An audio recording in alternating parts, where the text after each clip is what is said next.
உனக்கு சும்மாவே அடிக்க தெரியாது, இதுல உஞ்சிரியாங்க. ஒழுங்கா உருட்டா.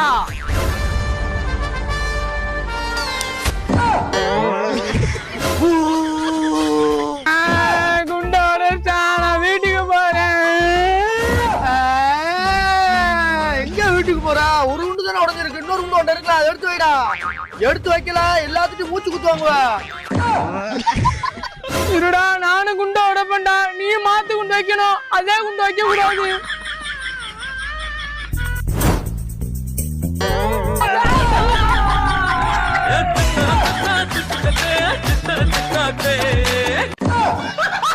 உன் டீம்ல எல்லாம் சோப்லாங்கியா இருக்காங்க. என் டீம்ல பாத்தியா, ஒரு மொட்டை பாடி, ஒரு கட்டை பாடி, ஒரு டெட் பாடி. வேம்புலி, என் குண்டை அடிச்சு உடைக்கிறேன், உன் குண்டை நான் அடிச்சு உடைக்கிறேன்டா.